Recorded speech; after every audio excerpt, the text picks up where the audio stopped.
ଏକଦା ରଙ୍ଗନାଥ ନାମକ ଜଣେ ସାହୁକାର ମୋରି ଗ୍ରାମରେ ବାସ କରୁଥିଲେ। ରଙ୍ଗନାଥ ବ୍ୟବସାୟ କାରବାରରେ ଭାରି କଡ଼ା ଥିଲେ।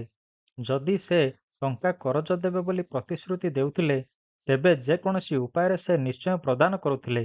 ଯଦି ସେ ପାରୁନଥିଲେ, ତେବେ ସେ କଥା ନମ୍ର ଭାବରେ ଜଣାଇ ଦେଇ ଅନ୍ୟ କୌଣସିଠାରୁ ବ୍ୟବସ୍ଥା କରିବା ପାଇଁ ପରାମର୍ଶ ଦେଉଥିଲେ। ଯଦି ସେ ନିର୍ଦ୍ଦିଷ୍ଟ ଭାବରେ କୌଣସି ଜଣେ ବ୍ୟକ୍ତିକୁ ଅର୍ଥ ଧାର ଦେବାକୁ ଚାହୁଁନଥିଲେ, ତେବେ ସେ ସ୍ପଷ୍ଟ ଭାବରେ ନାହିଁ କରିଦେଉଥିଲେ। ସେ ସତ ମିଛ କହି କାହାକୁ ଠକୁ ନଥିଲେ ବା ବାରମ୍ବାର ଆସିବା ପାଇଁ କହୁନଥିଲେ। ରଙ୍ଗନାଥ ମଧ୍ୟ ଋଣ ଆଦାୟ କରିବା କ୍ଷେତ୍ରରେ ସେହିପରି କଡ଼ା ଥିଲେ। ପ୍ରତି ମାସ ଶେଷରେ ସୁଧ ଠିକଣା ସମୟରେ ଦେବାକୁ ପଡୁଥିଲା। ଠିକ୍ ସମୟରେ ସମୁଦାୟ ଋଣ ମଧ୍ୟ ପ୍ରତିଶ୍ରୁତି ମୁତାବକ ଦେବାକୁ ପଡୁଥିଲା। ସେ କେବେହେଲେ ଋଣ ଛାଡ଼ କରୁନଥିଲେ। ଋଣ ପ୍ରଦାନ କରିବା ସମୟରେ ରଙ୍ଗନାଥ ଋଣ ଗ୍ରହଣ କରୁଥିବା ବ୍ୟକ୍ତିର ସମ୍ପତ୍ତି ଏବଂ ପରିଶୋଧ କ୍ଷମତା ମଧ୍ୟ ପରୀକ୍ଷା କରି ନେଉଥିଲେ। ଯଦି କୌଣସି ବ୍ୟକ୍ତି ଦେୟ ପୈଠ କରିପାରୁ ନଥିଲେ, ତେବେ ସେ ଋଣ ନେଇଥିବା ବ୍ୟକ୍ତିର ସମାନ ମୂଲ୍ୟର ସମ୍ପତ୍ତି ଉପରେ କବ୍ଜା କରିନେଉଥିଲେ। ଥରେ ଭୋଳାନାଥ ନାମକ ଜଣେ ଚାଷୀ କଡ଼ା ସାହୁକାର ରଙ୍ଗନାଥଙ୍କୁ ଭେଟିଲା। ଗତ ବର୍ଷ ଭଲ ଅମଳ ହୋଇନଥିଲା। ବର୍ଷା ଅଭାବରୁ ଅମଳ କମିଯାଇଥିଲା। ବର୍ଷ ଶେଷକୁ ପୁଣି ଥରେ ଚାଷ କରିବା ପାଇଁ ତା ପାଖରେ ମୂଳଧନ ନଥିଲା। ଆଜ୍ଞା ରଙ୍ଗନାଥ, ଏବେ ନୂଆ ଫସଲ ଆରମ୍ଭ କରିବାର ସମୟ। ଫସଲ ଉତ୍ପାଦନ କରିବା ପାଇଁ ବର୍ତ୍ତମାନ ଆବଶ୍ୟକ ଖର୍ଚ୍ଚ ମୋ ପାଖରେ ନାହିଁ। ତେଣୁ ଯଦି ଆପଣ ମୋତେ କିଛି ଟଙ୍କା କରଜ ଦେବେ, ତେବେ ମୁଁ ଏହାକୁ ସୁଧ ସହିତ ଅମଳ ସମୟରେ ଫେରାଇ ଦେବି। ଭୋଳାନାଥ, ମୋ ପାଖରେ ଏବେ ଯଥେଷ୍ଟ ଟଙ୍କା ନାହିଁ। ମୁଁ ସମସ୍ତ ଟଙ୍କା ବିଭିନ୍ନ ଲୋକଙ୍କୁ ଋଣ ଆକାରରେ ଦେଇଦେଇଛି, କିନ୍ତୁ ଆଜି ପର୍ଯ୍ୟନ୍ତ ତୁମେ କେବେ ଋଣ ମାଗିନାହଁ। ମୁଁ ଯେମିତି ହେଲେ କିଛି କରିବି। ମୁଁ ତୁମକୁ ତୁମର ଆବଶ୍ୟକତା ମୁତାବକ କିଛି କିଛି ଟଙ୍କା ଅଳ୍ପ ଅଳ୍ପ କରି ସମୟ ସମୟରେ ପ୍ରଦାନ କରିବି। ତୁମେ ସମସ୍ତ ରାଶି ସୁଧ ସହିତ ଅମଳ ପରେ ଫେରାଇ ଦେବ। ଆଜ୍ଞା ହଁ, ଯେମିତି ଆପଣଙ୍କର ଇଚ୍ଛା, ଭୋଳାନାଥ କହିଲେ। ଆଉ ଗୋଟିଏ କଥା, ଆବଶ୍ୟକତା ସମୟରେ ସାହୁକାର ଅସୁବିଧାରେ ପଡ଼ିଥିବା ଲୋକଙ୍କୁ ଭଗବାନ ପରି ମନେ ହୁଅନ୍ତି, କିନ୍ତୁ ଯେତେବେଳେ ସାହୁକାର ଋଣ ମାଗିବା ପାଇଁ ଆସେ, ସେ ରାକ୍ଷସ ପରି ମନେ ହୁଅନ୍ତି। ଯଦି ଅମଳ ପରେ ତୁମେ ସୁଧ ସହିତ ମୋର ଋଣ ପରିଶୋଧ କରିବ ନାହିଁ, ତେବେ ତୁମର ଅମଳରୁ ଋଣ ପରିଶୋଧ ସହିତ ସମତୁଲ୍ୟ ଉତ୍ପାଦ ମୁଁ ଅଧିକାର କରିନେବି। ଭୋଳାନାଥ ତାଙ୍କର ସମସ୍ତ ସର୍ତ୍ତ ଗ୍ରହଣ କଲା। ସମୟ ସମୟରେ ଯେମିତିକି ହଳ କରିବା ବେଳେ, ମଞ୍ଜି କିଣିବା ବେଳେ, ବଛାବଛି ଏବଂ ସାର ପକାଇବା ପାଇଁ ଓ ବିଭିନ୍ନ ସମୟରେ ପଇସା ନେଲା। ଭୋଳାନାଥର ସେ ବର୍ଷ ଭଲ ଅମଳ ହେଲା ନାହିଁ, କାରଣ ପାଗ ଭଲ ନଥିଲା। ଅମଳ ପୂର୍ବରୁ ଚାଷୀମାନେ ଏହା ଅନୁମାନ କରିନେଇଥିଲେ। ଅମଳ କମ୍ ହେବ ଜାଣି ମଧ୍ୟ ଚାଷୀ ଚାଷ ବନ୍ଦ କରୁନଥିଲେ। ଭାବୁଥିଲେ, ଆଉ କିଛି ନହେଲେ ନାହିଁ, ଗାଈ ବାଛୁରୀ ଖାଇବା ପାଇଁ ନଡ଼ା ଟିକିଏ ତ ମିଳିବ। ଭୋଳାନାଥ ଅମଳ ପରେ ମଧ୍ୟ ସେ ବର୍ଷ କମ୍ ଅମଳ ପାଇଥିବାରୁ ରଙ୍ଗନାଥର ଋଣ ପରିଶୋଧ କରିପାରିଲା ନାହିଁ। ସେ ବାରମ୍ବାର ରଙ୍ଗନାଥଙ୍କୁ ଧାନ କାଟିବା ପାଇଁ, ବିଡ଼ା ବାନ୍ଧିବା ପାଇଁ ଓ ଧାନ ଅମଳ କରିବା ପାଇଁ ଟଙ୍କା ମାଗିଲା। ଯେତେବେଳେ ସେ ଧାନରୁ କଣ୍ଠ ଅଲଗା କରି ସଜାଡ଼ି ରଖୁଥିଲା, ରଙ୍ଗନାଥ ଟଙ୍କା ମାଗିବା ପାଇଁ ଆସିଲେ। ଆଜ୍ଞା ରଙ୍ଗନାଥ, ଆପଣ ତ ମୋ ପରିସ୍ଥିତି କଥା ଜାଣନ୍ତି।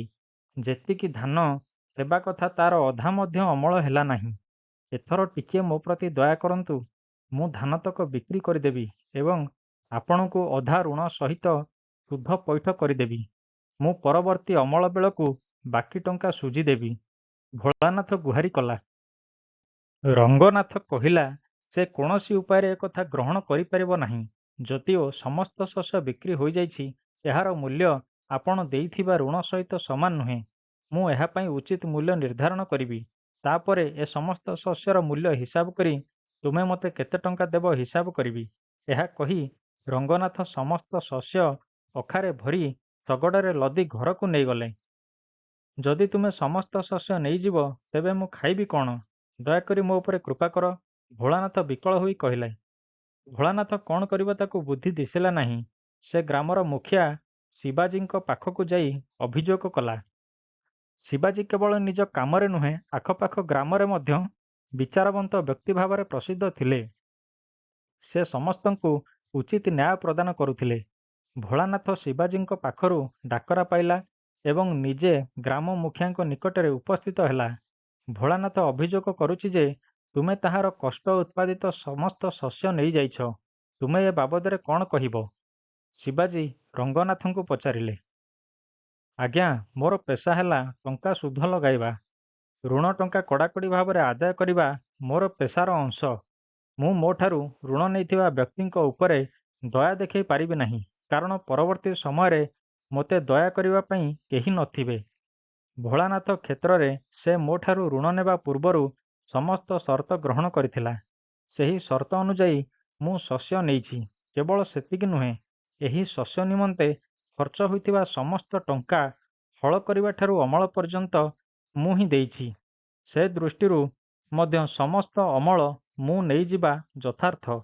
ଆପଣ ଯାହା ନିଷ୍ପତ୍ତି ନେବେ ମୁଁ ମାନିବି, ରଙ୍ଗନାଥ କହିଲେ। ଶିବାଜୀ କିଛି ସମୟ ପର୍ଯ୍ୟନ୍ତ ଚିନ୍ତା କଲେ।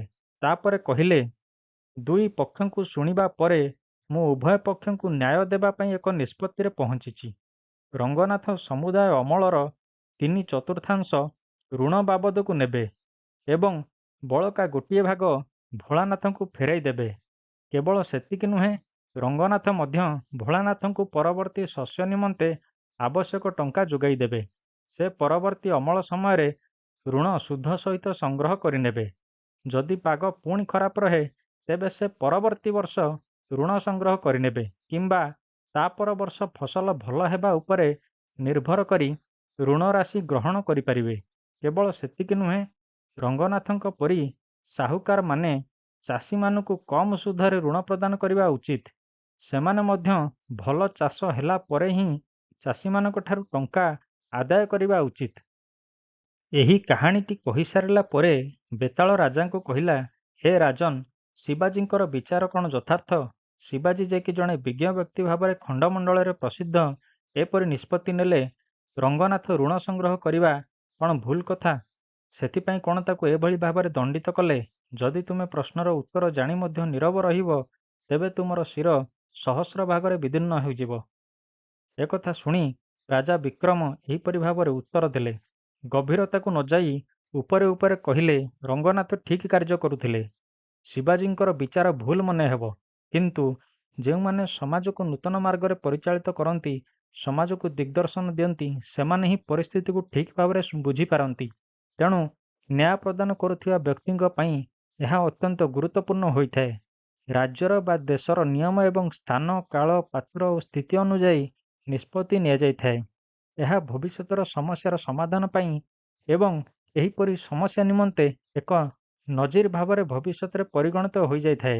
ଶିବାଜୀଙ୍କର ବିଚାର ଏହିପରି ଏକ ଦୃଷ୍ଟାନ୍ତମୂଳକ ବିଚାର ଥିଲା। ଭୋଳାନାଥ ଥିଲା କୃଷକ ଜାତିର ପ୍ରତୀକ। ତାର ସମସ୍ୟା ଥିଲା ଜାତୀୟ ସମସ୍ୟା ବା ସମସ୍ତ ନାଗରିକ ଭୋଗ କରୁଥିବା ସମସ୍ୟା। ଏ କ୍ଷେତ୍ରରେ ଭୋଳାନାଥକୁ କେବଳ ଋଣ ନେଉଥିବା ଗୋଟିଏ ବ୍ୟକ୍ତି ଭାବରେ ବିଚାର କରିବା ଅନୁଚିତ। ସେ ହେଉଛି ସମସ୍ତ ବ୍ୟକ୍ତିଙ୍କୁ ଖାଦ୍ୟ ଯୋଗାଉଥିବା ବ୍ୟକ୍ତିମାନଙ୍କ ମଧ୍ୟରୁ ଜଣେ। ସେ ଜଣେ ଚାଷୀ, ଜାତିର ମେରୁଦଣ୍ଡ। ଚାଷୀମାନଙ୍କୁ ଚାଷ କରିବା ପାଇଁ ଉତ୍ସାହିତ କରାଯିବା ଉଚିତ। ସେମାନଙ୍କୁ ଏହି ପେଶାରୁ ନିରୁତ୍ସାହିତ କରିବା ଅନୁଚିତ। ଯଦି ସେମାନଙ୍କୁ ଶସ୍ୟ ଉତ୍ପାଦନ କରିବା ପାଇଁ ନିରୁତ୍ସାହିତ କରାଯିବ, ତେବେ ପୃଥିବୀରେ ଜୀବନ ଧାରଣ କରିବା କଷ୍ଟକର ହୋଇଉଠିବ। ପ୍ରକୃତରେ କଠିନ ପରିଶ୍ରମ କରୁଥିବା ଚାଷୀ ହେଉଛନ୍ତି ପୃଥିବୀର ଏକମାତ୍ର ସତ୍ୟ। ଆଉ ସବୁ କେବଳ ମାୟା ମାତ୍ର। ଆମେ ଭୂମିରେ ଟଙ୍କା ବିଞ୍ଚି ଶସ୍ୟ ଅମଳ କରିପାରିବା ନାହିଁ। ଟଙ୍କା ସହିତ ପୁରୁଷ ଧରି ଭୋଳାନାଥଙ୍କର ପୂର୍ବଜମାନେ କଠିନ ପରିଶ୍ରମ କରି ଭୂମିକୁ ଚାଷ ଉପଯୋଗୀ କରିଛନ୍ତି ଏବଂ ଶସ୍ୟ ଅମଳ କରୁଛନ୍ତି। ସମସ୍ତ କଠିନ ପରିଶ୍ରମ ସତ୍ତ୍ୱେ ଯଦି ପାଗ ଅନୁକୂଳ ରହେ ନାହିଁ, ତେବେ ଶସ୍ୟ ଆଶାନୁରୂପ ଅମଳ ହୋଇପାରେ ନାହିଁ। ଚାଷୀ ଏହାକୁ ପ୍ରାକୃତିକ ଚକ୍ରର ଏକ ଅଂଶ ଭାବେ ଗ୍ରହଣ କରନ୍ତି।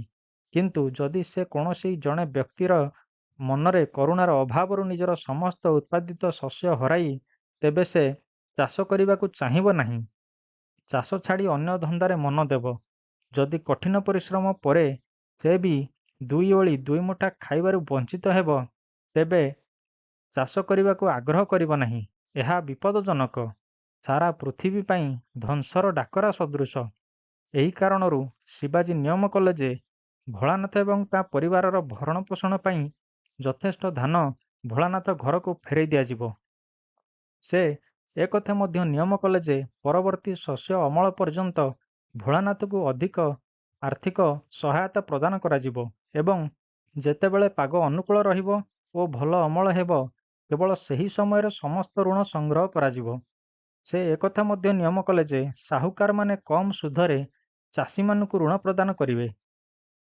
ରାଜା ବିକ୍ରମଙ୍କର ନୀରବତା ଭଙ୍ଗ ହେବା ମାତ୍ରେ ବେତାଳ ଶବ ସହିତ ଅଦୃଶ୍ୟ ହୋଇଗଲା ଏବଂ ପୁନର୍ବାର ବୃକ୍ଷ ଡାଳରେ ପୋଲଟା ଝୁଲି ପଡ଼ିଲା।